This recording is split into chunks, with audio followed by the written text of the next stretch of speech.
بسم اللہ الرحمن الرحیم۔ السلام علیکم ورحمۃ اللہ وبرکاتہ۔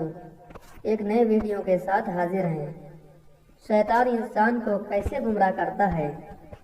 ایک مرتبہ حضرت سیدنا امیر معاویہ رضی اللہ عنہ قیام گاہ میں سو رہے تھے۔ اچانک کسی نے بیدار کر دیا۔ جب آپ نے آنکھ کھول کر دیکھا تو کوئی نظر نہ آیا۔ آپ نے فرمایا، ارے تو کون ہے اور تیرا نام کیا ہے؟ کہا، مجھ بدنصیب کا نام ابلیس ہے۔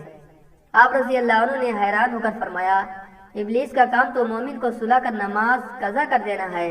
اگر تو واقعی ابلیس ہے تو مجھے نماز کے لیے کیوں جگایا؟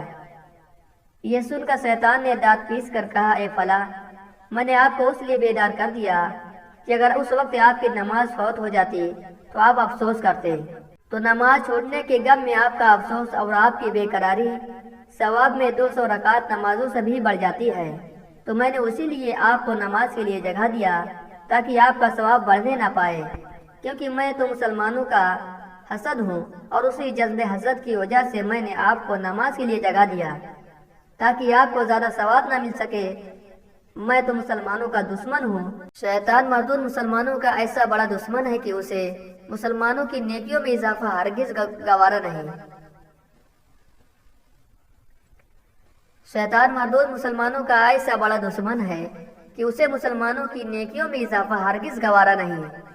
اولن تو اس کی ہی کوشش ہوتی ہے کہ نیکی کرنے ہی نہ دے، لیکن جب وہ اپنے اس مذموم ارادے میں کامیاب نہیں ہوتا تو بڑی نیکیوں سے چھوٹی نیکی کی طرف لانے کی کوشش کرتا ہے۔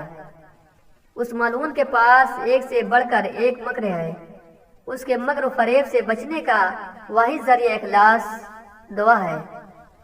اللہ عز و جل ہمیں شیطان کے مکر و فریب سے بچنے کی توفیق عطا فرمائے اور اخلاص کی دولت سے مالا مال فرمائے۔ سورہ مائدہ میں فرمایا گیا ہے شیطان کا ہتھ کنڈا سب سے بڑا کیا ہے؟ انما یرید الشیطان ان یوقع بینکم العداوۃ والبغضاء۔ شیطان کا سب سے بڑا حربہ یہ ہے کہ وہ تمہارے مابین دشمنی اور بغض پیدا کر دے۔ یہ شیطان کا سب سے بڑا حربہ ہے۔ انسانی اخوت ہے، برادری ہے، بہن بھائی ہیں، اب ان میں رخنے ڈالنا، شوہر اور بیوی کے درمیان جدائی کرانا۔ یہ آتا ہے ایک حدیث کے اندر بھی کہ ایک دفعہ شیطان جو ہے اس کے بہت سے کارندے اس کے ساتھ جمع تھے، ہر ایک اپنی کارگزاریاں بتا رہا تھا، میں یہ کر کے آیا ہوں، میں یہ کر کے آیا ہوں۔ تو ایک نے کہا، میں شوہر اور بیوی کے درمیان ناچاقی پیدا کر کے آ گیا ہوں۔ تو شیطان نے اسے شاباش دی کہ تم نے سب سے اچھا کام کیا۔ اس کی وجہ یہ کہ اس سے پورا خاندانی نظام مختل ہو جائے، اور جہاں خاندانی نظام جو ہے وہ خراب ہو جائے تو پھر اس معاشرے کے تباہ اور برباد ہونے میں زیادہ دیر نہیں لگتی۔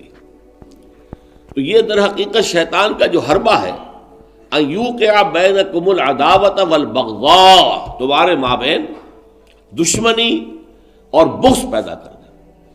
تو یہ تبذیر اس کا سب سے بڑا ذریعہ ہے۔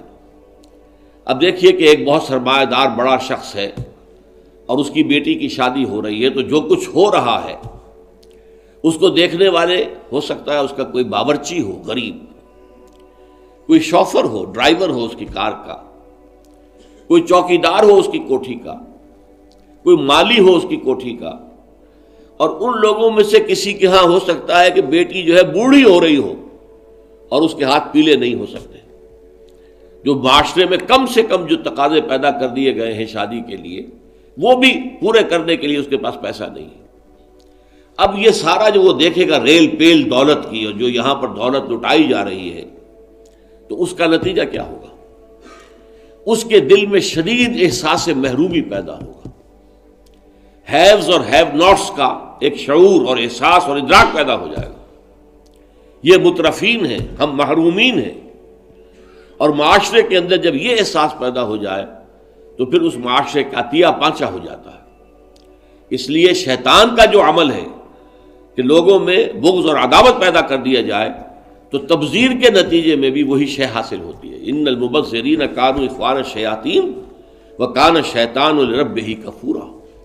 ہمیں تو یہاں تک حضور نے حکم دیا ہے کہ تم اگر اپنے بچوں کے لیے پھل لے کر آؤ تو یا تو پڑوس کے بھی بچوں کے لیے وہ پھل بھیجو ان کے گھر کے اندر، اور یہاں اگر تمہارے پاس اتنی ہی صرف مقدرت تھی کہ اپنے بچوں کے لیے کچھ لے آئے ہو، اس سے زیادہ کا امکان ہی نہیں تھا، تو یہ ضرور اہتمام کرو کہ ان کے چھلکے یا ان کی گٹھلیاں، آم آئے ہیں گھر میں تو آم کے چھلکے اور گٹھلیاں تو اپنے دروازے کے باہر نہ ڈالنا.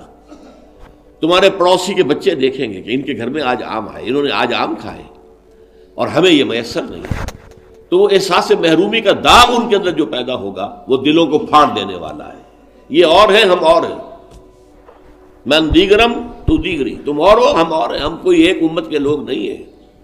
چاہے کتنے ہی واعظ آپ پلا دیں مسجد کے اندر کھڑے ہو کر انما المؤمنون اخوۃ، لیکن جب یہ شکل ان کے مشاہدے میں آتی ہے تو وہ کبھی ماننے کو تیار نہیں ہوتے کہ یہ گھر والا جو ہے یہ بھی میرا بھائی ہے.